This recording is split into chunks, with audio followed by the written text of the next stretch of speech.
Hello friends, welcome all of you quality and facts. दोस्तों, आज मैं आपके सामने HPPGT के कुछ क्वेश्चंस को लेके आया हूं जो कि आंसर की में उनकी आंसर की रॉन्ग दी गई है और आप उन्हें चैलेंज कर सकते हैं। इसके अलावा कोई और क्वेश्चन भी हो तो आप कमेंट बॉक्स में लिख सकते हैं।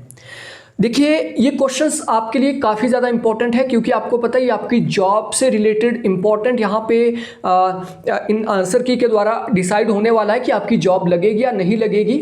और कंपटीशन इतना तगड़ा है कि 0.5 या फिर 0.33 नंबर से भी काफ़ी लोग रह जाते हैं।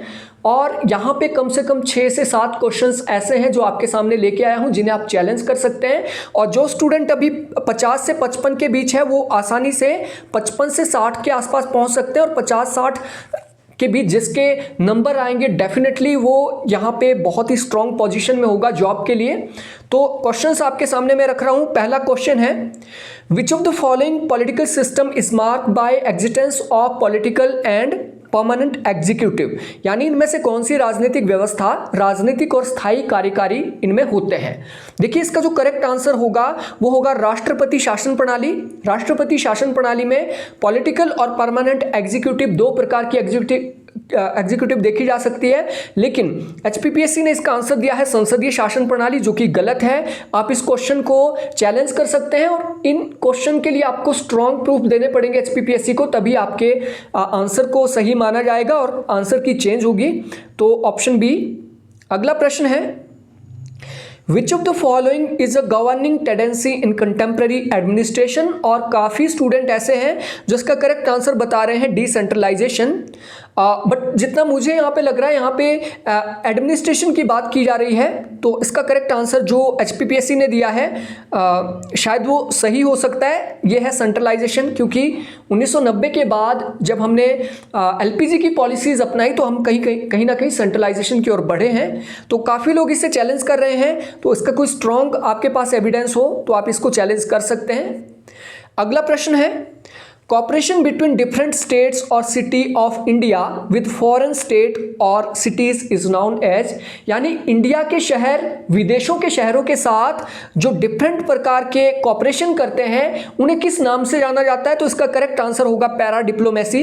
पैरा डिप्लोमेसी, जैसे भारत के मुंबई और चाइना के शंघाई के बीच सिस्टर सिटी MOU हुआ है, तो वो कहीं ना कहीं पैरा डिप्लोमेसी के नाम से जाना जाता है। लेकिन इसका जो आंसर दिया गया है HPPSC द्वारा रीजनल डिप्लोमेसी दिया गया है, जो कि गलत है। आप इस क्वेश्चन को चैलेंज कर सकते हैं और इसका प्रूफ भी आपको इस वीडियो में आगे मिल जाएगा।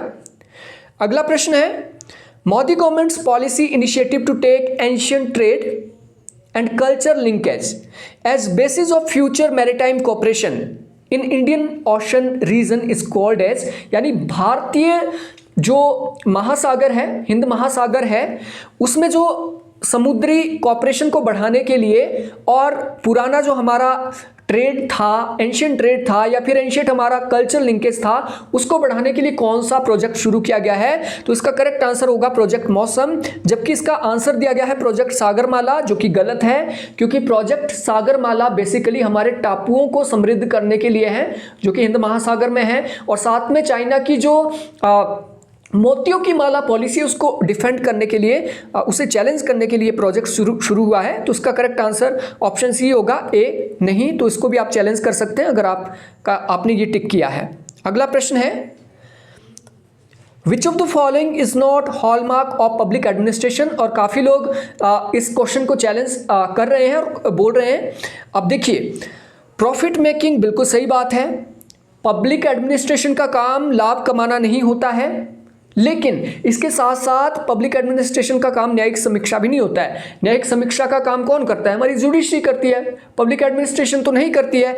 ठीक है, दैट्स मीन यहाँ पे दो ऑप्शन इन्हें सही देने पड़ेंगे, option A and option C. इन दोनों में से अगर आपने कोई टिक किया है तो आप इसको चैलेंज कर सकते हैं, लेकिन बात वही, आपको स्ट्रॉन्ग एविडेंस इसका देना पड़ेगा। अगला प्रश्न है, regarding metacognition which statement is not correct. अब देखिए, मेटाकॉग्निशन का यहाँ पे ऑप्शन ए शायद HPPSC ने सही दिया है, इसका बी सही होगा। ठीक है, तो इसको भी आप चैलेंज कर सकते हैं। अभी इसका एग्जैक्ट जो आंसर है ऑप्शन ए है या बी है, ये आपको आगे मैं बताता हूं। ठीक है, क्वेश्चन नंबर 77 मेटाकॉग्निशन, इसे भी आप चैलेंज कर सकते हैं। Question number 5, which philosopher greatly influenced Hannah Arendt thinking, यानी हन्ना आरेंट की थिंकिंग को किस चिंतक ने सबसे ज़्यादा प्रभावित किया है। इसका जो आंसर दिया गया है जीन जैक रूसो दिया गया है, और मुझे भी यही स्ट्रांगली इसका आंसर लग रहा है, लेकिन काफ़ी लोग कार्ल मार्क्स को कह रहे हैं कि कार्ल मार्क्स से काफ़ी प्रभावित थे। तो इसका कोई एविडेंस अगर आपको मिलता है तो बिल्कुल आप इसे चैलेंज कीजिए। अगला प्रश्न है, which of the following form of government is preferred bye Machiavelli. Machiavelli ने किस प्रकार के गवर्नमेंट की बात की थी, तो इसका आंसर रिपब्लिकन है, और रिपब्लिकन ही दिया है, लेकिन काफ़ी लोग इसे चैलेंज कर रहे हैं कि उन्होंने राजतंत्र की बात की, द प्रिंस की बात की, और उसमें उन्होंने निरंकुश राजतंत्र की बात की है। ठीक है, तो अब देखिए इसका आंसर तो रिपब्लिक है, लेकिन काफ़ी लोग ये बोल रहे हैं कि इसका राजतंत्र होना चाहिए, तो इसको एक बार आप क्रॉस चेक कर लें। अगला प्रश्न है, who of the following gave the idea of Sarvodaya as an aspect of local self government. अब देखिए सभी लोगों को क्लियर है लोकल सेल्फ गवर्नमेंट का या फिर जो सर्वोदय का विचार है, सर्वोदय का विचार यानी सभी का उदय, सभी की भलाई, ये सबसे पहले महात्मा गांधी ने दिया था। लेकिन यहाँ पे क्वेश्चन ये पूछा गया है कि as an aspect of local self government, यानी लोकल सेल्फ गवर्नमेंट के रूप में सर्वोदय को किसने लागू करने की बात की थी। तो इसका आंसर जो दिया गया है एचपीपीएससी द्वारा विनोबा भावे है, और मुझे भी यही लग रहा है जितना मैंने इसको समझा है, लेकिन काफ़ी लोग इसको महात्मा गांधी ही बोल रहे हैं। तो इसका अगर एविडेंस हो तो आप इसको चैलेंज कर सकते हैं। तो यहाँ पे देखिए कुछ प्रूफ है, एक दो ही प्रूफ आपके सामने। एक पैरा डिप्लोमेसी, ये किताब यहाँ पे आपको मिल जाएगी, गूगल के ऊपर आपको ये मिल जाएगी किताब। और पैरा डिप्लोमेसी क्या होती है उसके बारे में यहाँ पे ये देखिए, cities and states as global player para diplomacy से कहा जाता है, और इसके बारे में आपको डिटेल एक्सप्लेनेशन भी आपको आगे मिल जाएगी पैरा डिप्लोमेसी की। तो ये चैलेंज किया जा सकता है। अगला प्रश्न जो मैं बोला था आपको मौसम प्रोजेक्ट से रिलेटेड, तो इनकी ऑफिशियल वेबसाइट है मिनिस्ट्री ऑफ कल्चर, भारत सरकार की मिनिस्ट्री ऑफ कल्चर, वहाँ से आप इसको देख सकते हैं और एविडेंस ये माना जाएगा। इसके साथ साथ देखिए मेटाकॉग्निशन एक्चुअल में क्या होती है, तो ये यहाँ पे देखिए मेटाकॉग्निशन का मतलब होता है अवेयरनेस और analysis of one's own learning thinking.